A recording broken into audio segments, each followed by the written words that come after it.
What is up, guys? Specstar here today with now the second week of DPL, and my little puppy here is the co-host. And I've got all 7 battles. Unfortunately, because I'm a competitive ass bastard and I don't like sitting back. This week was Spex Kaing's turn, my co-captain, to play. If you don't know the rules of DPL, only one of us can play per week, and it was his turn, so I had to sit back this week, but I was definitely involved with helping my team get some builds, throwing out a lot of mock battles, so I definitely still feel involved in this week of battles, and yeah, I've got 7 of them here. This week we are going up against Trick of Eye, who is captained by IA, and it is co-captained unofficially but practically by Illusion. Now you're going to see them both play because I had a smart strategy. He wanted Illusion to be his co-captain, but he's like, I don't want only one of us to play, so he just got like a random bozo to be his co-captain so that he could just bench him the whole time without being judged. And yeah, I should have thought of that too, so I could play every week. But I had the strategy, and a pretty interesting week. I definitely like eyes.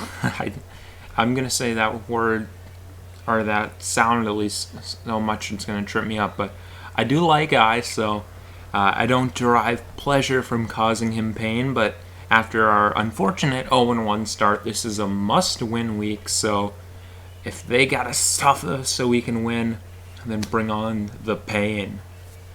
And first up we hear, the first battle of the week, we've got my boy Blitzberg, who is 0-1, and he was 15k, going up against Aaron, who was 5k.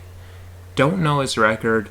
It's probably going to be a pattern. I don't know their team's record. I know my team's record, so I'll try to tell you that much at least.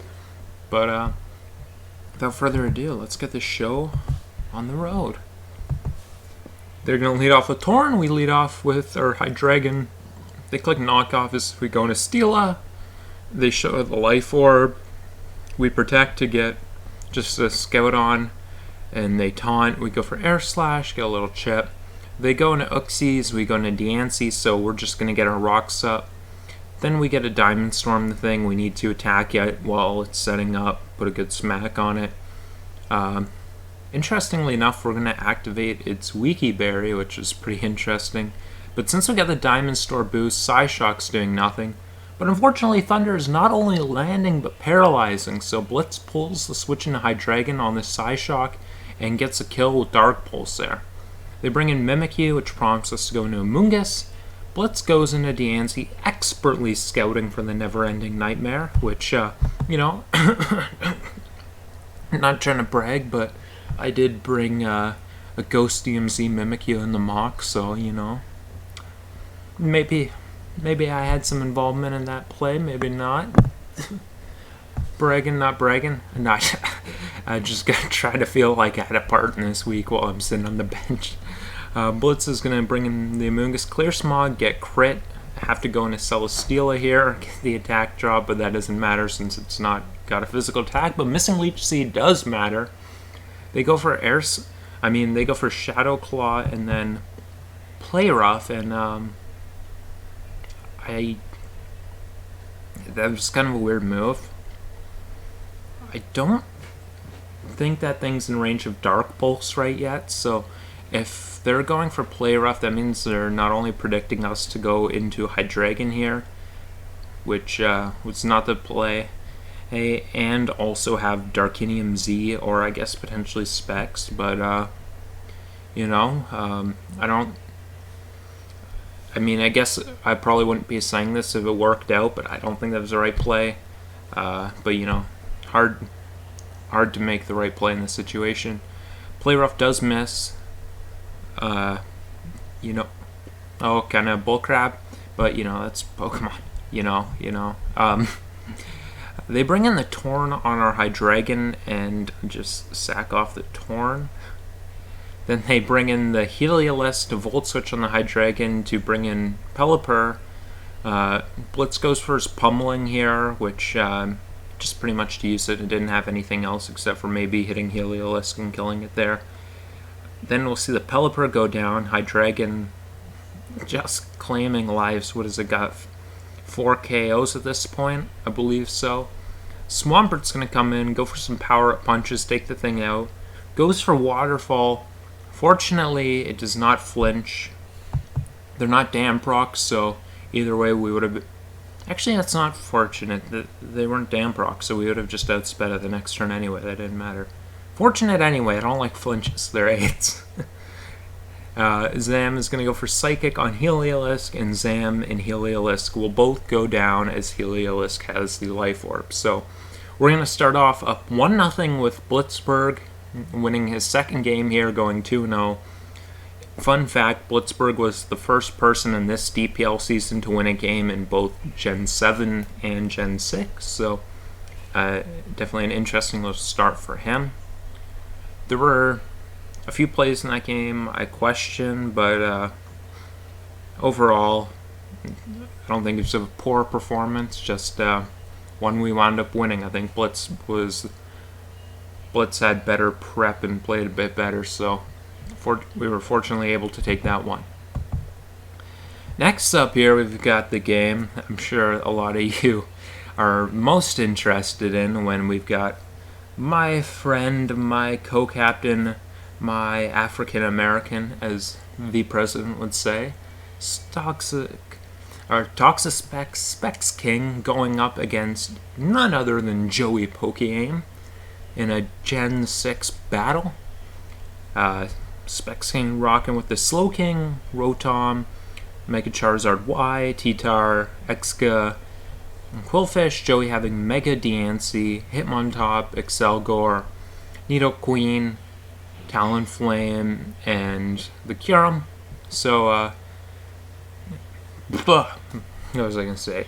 Yep, Specs Kaing, this is his first game, so of course he's 0-0, and no price since he was my co-captain. Joey is coming in at 37k and dropped his first game, so he's 0-1. So let's get this show on the road. Specs Kaing's going to lead off with Rotom, Joey with Excelgor. Joey's going to set up Spike. Specs Kaing's just going to go right for Shadow Ball there. And Excelgor is going to get a little bit of damage with Bug Buzz, only for the thing to drop the next turn as Shadow Ball.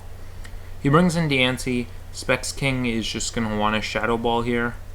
Diancie is going to Mega Evolve, but with Gen 6 mechanics, we're able to hit it first and get off some good damage.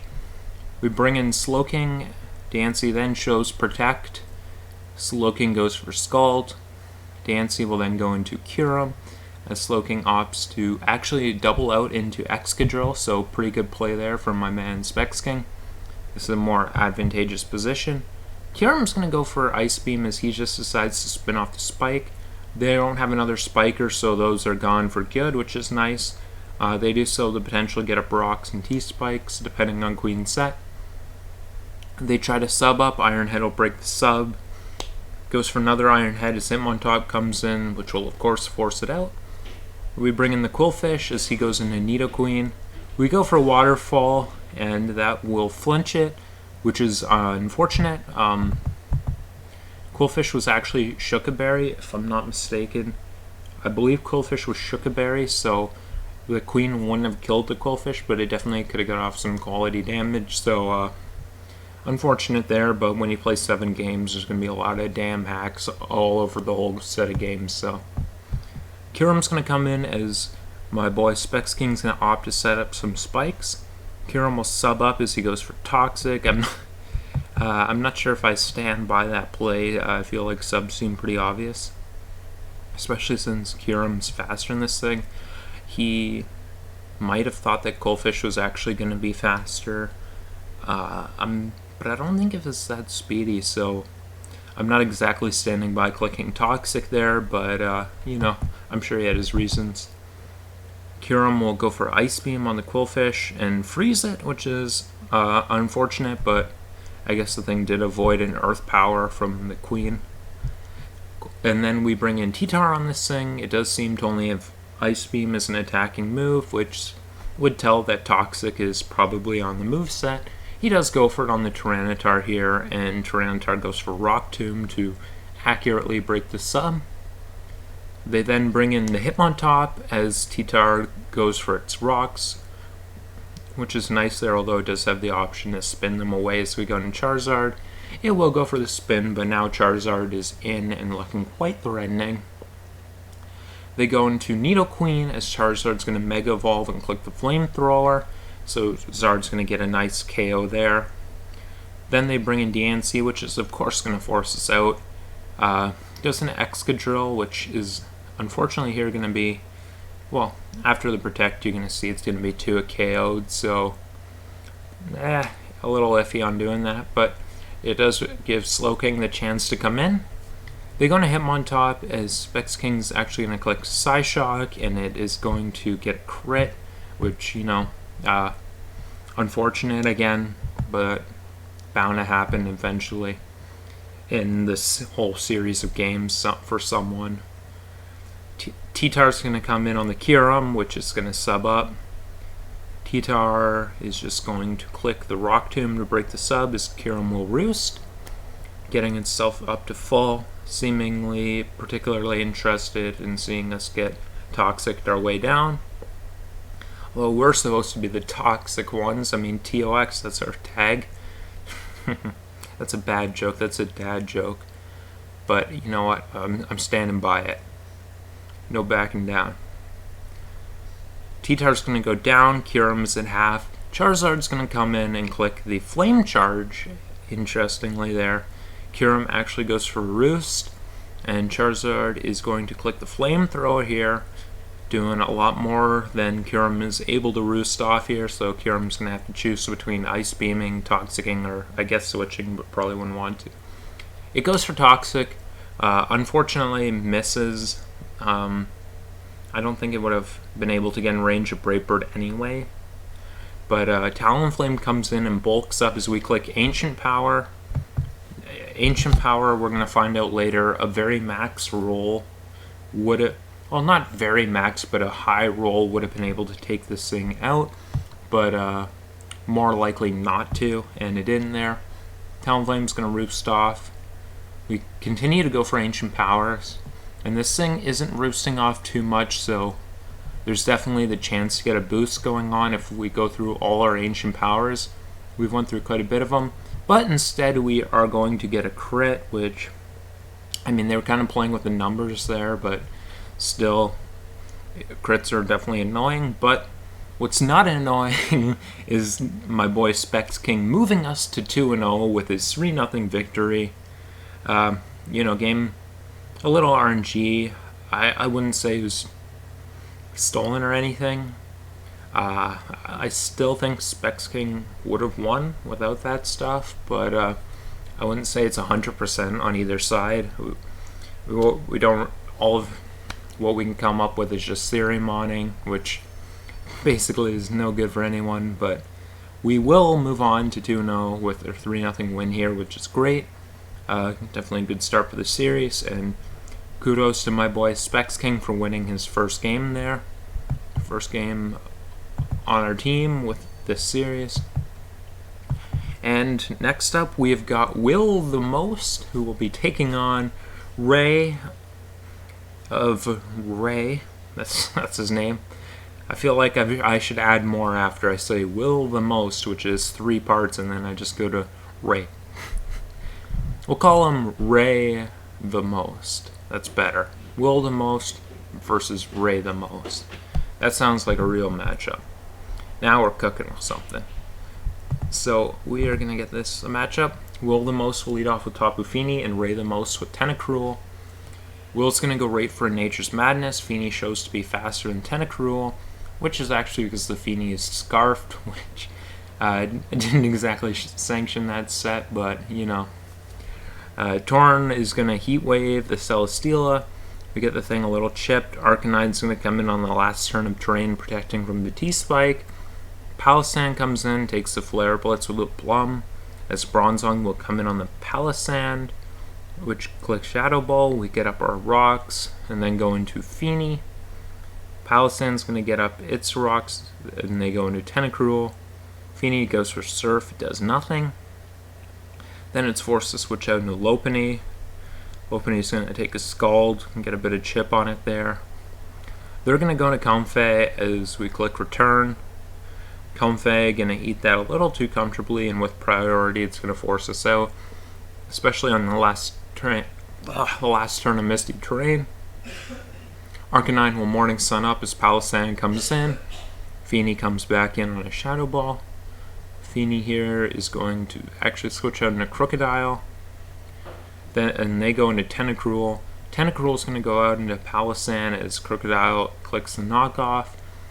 Then they'll go into Tornadus as, well, Will goes into Tornadus as they shore up. Celesteela comes in on a Hurricane, clicks Protect, just to scout or potentially force Mind Games. Heat Wave will take it out though, and then Will is going to sack off the Tornadus to Alakazam, which I definitely don't sign off on that play, but it is what it is. Maybe he thought he lived it or something. Crocodile is clicking Earthquake, but it's getting chipped down by ToxaSpecs. Palosan shoring up again. We don't have much we can do to Palosan at this point. Lopunny clicks Low Kick as Comfey comes out, and then the switch is made into Bronzong. Bronzong gets seated as Palosan comes in, does Gyro Ball, which does nothing. And yeah, you guys can kind of see the direction this game is going. This one was not a positive one, not one I particularly enjoyed watching. I'll say it was kind of frustrating to watch, but these ones happen, I guess. Palosan comes in again. We see a lot of just back and forth circling around Palosan and shores up. And let me just kind of skip through and save it all. Tapu Fini is going to not quite kill the Tentacruel there. Crocodile comes in, clicks Earthquake, gets a Moxie boost, but Infernape is able to come in and show to be Scarf and click Close Combat, which just about, well, not just about, it will wrap things up here, and Ray is going to win them their first game, making the series 2-1 in 4-0 fashion.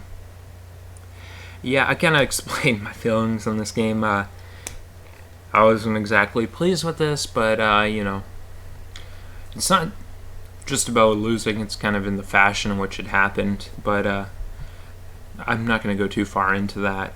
Instead, let's move on to the next game, where we have got our boy Verd going up against Low QP, the Frenchman who's not on the French team. And Verd is going to lead off with Kingdra here. They're going to lead off with Magnezone. Verd goes into Coco, and immediately Coco loses 60%, so not a great start. Gallade comes in as Nidoqueen gets up T-Spikes, and Gallade's going to sub up. Klefki goes for Screens, or Screena, as we click Close Combat. Gallade, interestingly, pulls a double into Ferrothorn behind sub.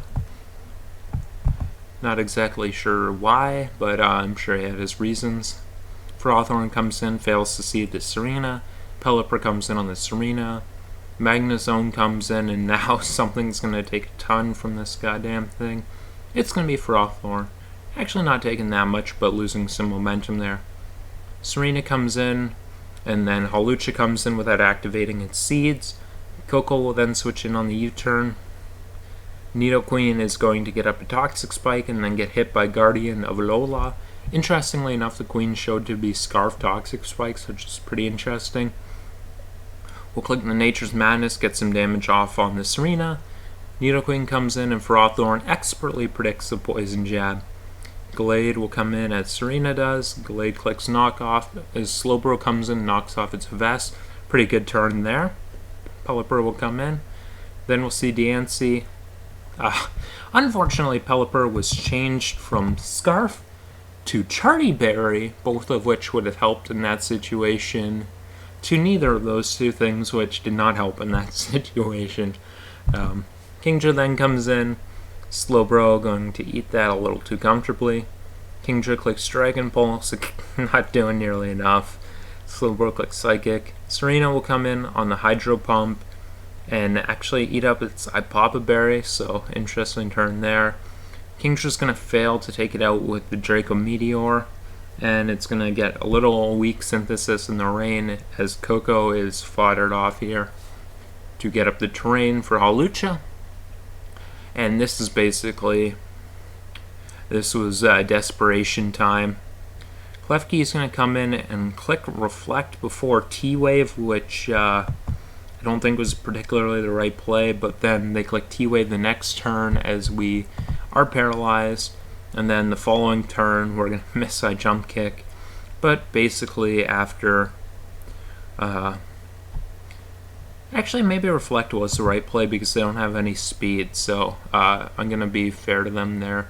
Reflect before T-Wave might have been a better play, but after they got the Reflect up, it was not looking good for Hawlucha anyway, or her chances in general. But Glade's going to come in. It's going to take one thing out just so we don't walk away embarrassed with the 6-0. And then Magnezone is going to clean things up with 2 Hidden Power Fires. And unfortunately, with that 5-0 victory for low QP, our series will be knotted up at 2-2 here.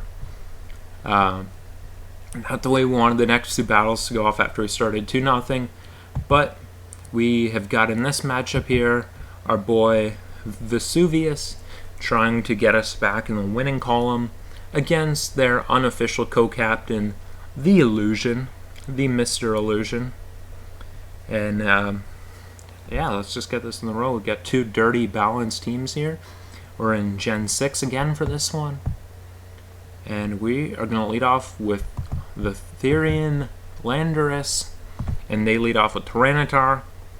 We're going to U-turn, do quite a bit to it, but they are going to show the counter, so Mr. Illusion already cooking up some crazy ass shit there that is really going to pay off for them in the form of taking out Shaman there. We bring Landorus back in, and we click, I believe, the U-turn again, so they go into Gramble, get Intimidate off, and then show the helmet, so Landorus gets a little chip there. Gardevoir comes in on the Gramble, which is not known for its special defense stat. Gardevoir's going to sub up expecting the switch and click Hyper Voice, not doing dick to Lantern, but now it's going to click Psyshock and do much more. Psyshock would have 2 KO'd. I'm not sure why I clicked Hyper Voice the first time, but the Lantern will go down there. Heatran comes in on the Pinsir, which eats a feint. Heatran would have been able to take any hit from the Pinsir there. T-Tar comes in and we Earth Power the thing. It clicks Stone Edge, and after barely surviving the Earth Power, we're going to take it out. They bring in Excadrill and double Ray down to Latios as we bring in Gardevoir. Latios is going to click Surf and take us out. Then we go into Gothorita, and this thing is going to show to not be jolly. It's going to show to be adamant or naughty nature, something like that. So if our Gardevoir was max speed, which in this matchup there's a lot of reason to want to be modest instead, if the Gardevoir was max speed, it actually would have outsped the Latios, so interestingly enough. But it's going to do a ton with Shadow Claw, only to die to the foul play here from Gothorita, believe it or not, doing a little bit of work, at least for a 1-pointer. Landorus comes in on the Mega Pinsir and clicks Rock Slide. Fortunately, the Pinsir's staying in to take the hit. Excadrill will force us to sack off our Weavile and actually clicks Sandstorm, which is really interesting to see. Definitely some creative prep in this game from Mr. Illusion, who is managed to out-crazy Verd by quite a bit, so ball's in your court, Verd, because Mr. Illusion's pulling out the sets. Weavile's going to go down. Landorus comes in. It goes for Iron Head. We go for Earthquake, and we are going to crit through the Shuka and take it out. But we had a very good chance of surviving the next Iron Head, so unless they got like a flinch or something, it probably wasn't the end of the deal.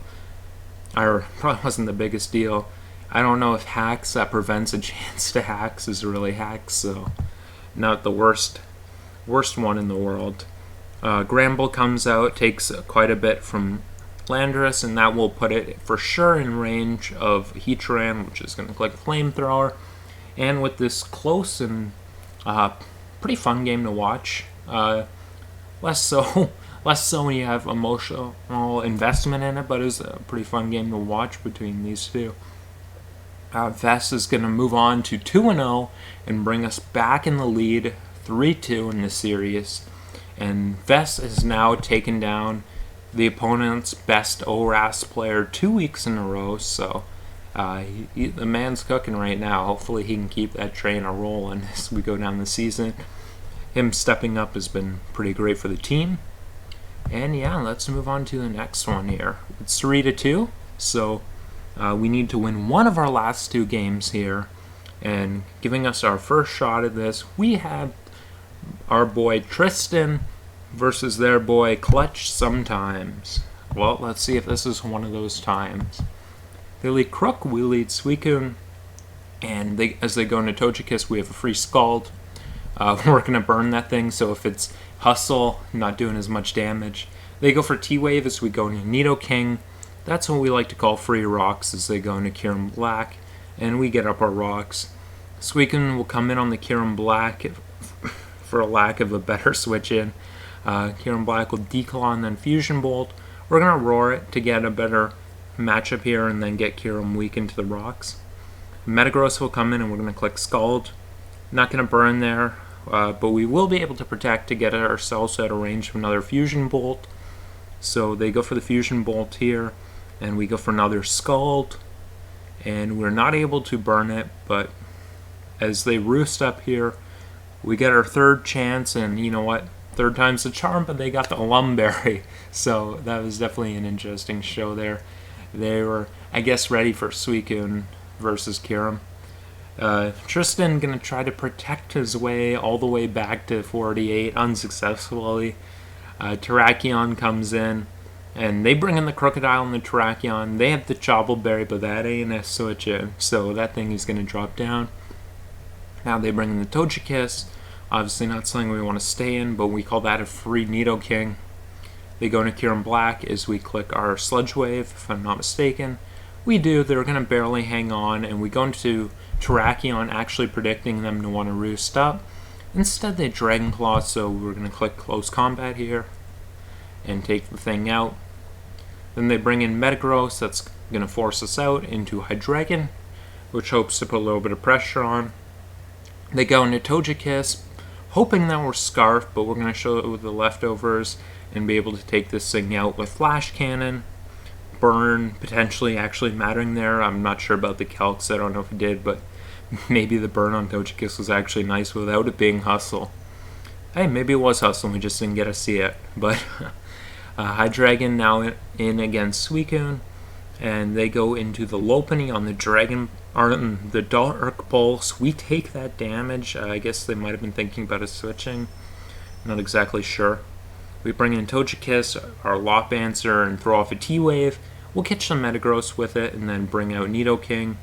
Unfortunately, they're going to miss Mash, but and then get paralyzed. But at this point in the game, we can kind of see in what direction it's going.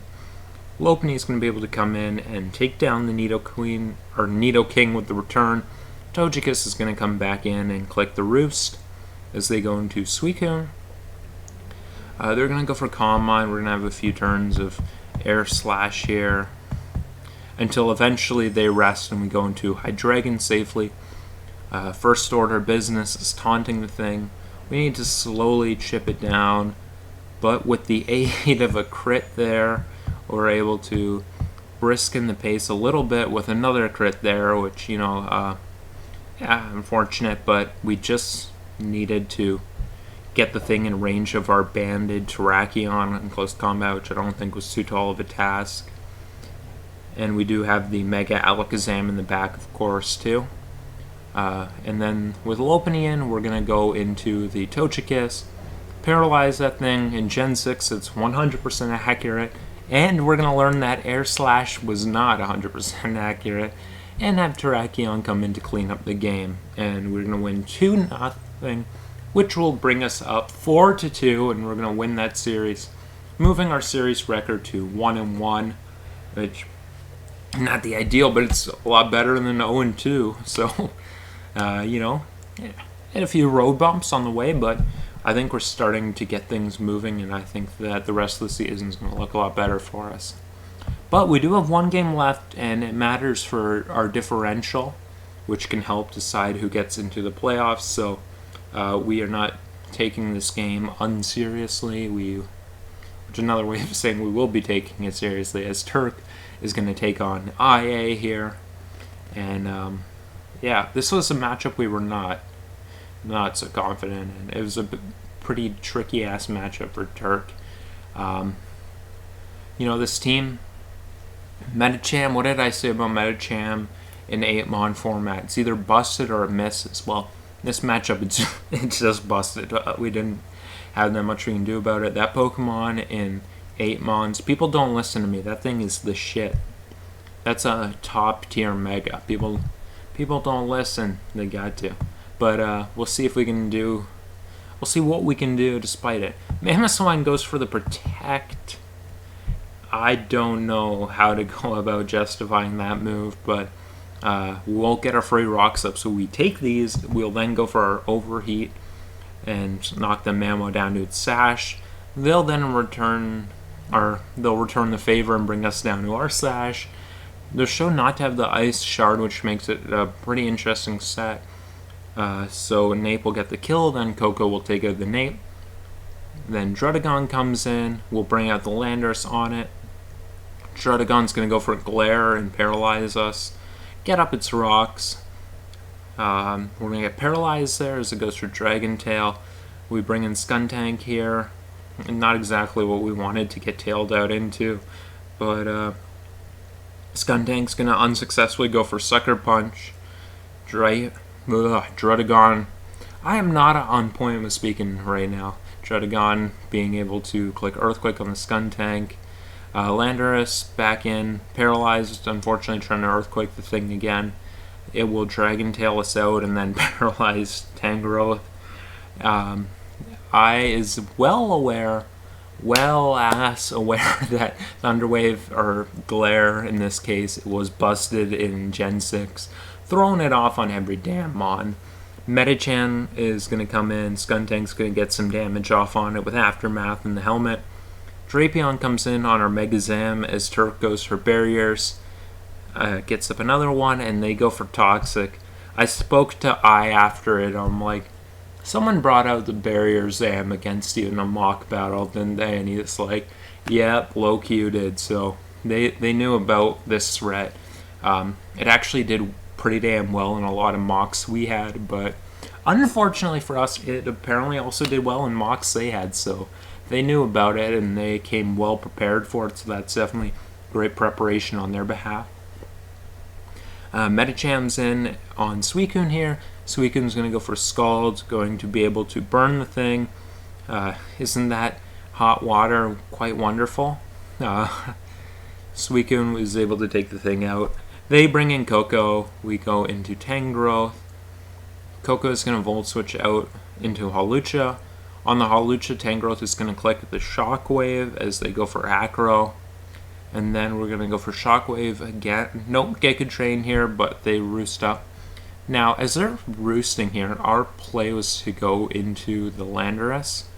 But Turk didn't really consider that the way he might have liked to in this situation, so he continued to click Giga Drain, but our play was definitely to go into Landorus here instead of letting them be able to get that Sword Stance. We might have been able to potentially pull this game out if we did go into Landorus, but fortunately this was not a game deciding the series, as we'd already won the series, so we don't have to trade Turk off to some team or some...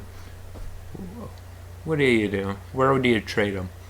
What country would want to take an American guy? Not many. I guess we could trade him to like a Taiwanese sweatshop. So, but this game was deciding we would have traded him to a Taiwanese sweatshop. But it wasn't, so we will let him stay in America, but he's on thin ice. I've got a guy. I've got a Taiwanese guy, so Get it together, Turk. But yep, we are going to win the series 4-3 after dropping this game to I. I came prepared very well for this game, so there's definitely no shame in dropping this one. I thought this was a pretty good series. I enjoyed a lot of it. So GG's to my men at Trick of Eye, and big shout out to our 4 guys who wound up winning, which are Blitzberg, Oi, Mon Nam Spex Kaing. Then we got Tristan and Vesuvius, the guys who came up big for us this week. So shout out to them. And that is going to be it for this video. And we should have our next one after week 3. Week 3 is just starting, so not going to be as close together as these 2 videos. I just want to get these ones up. Maybe it's just excitement over pulling off the win in this one. That's probably what it was, but yeah, I want to get them up. I want to thank you guys for watching. Have yourselves a good night.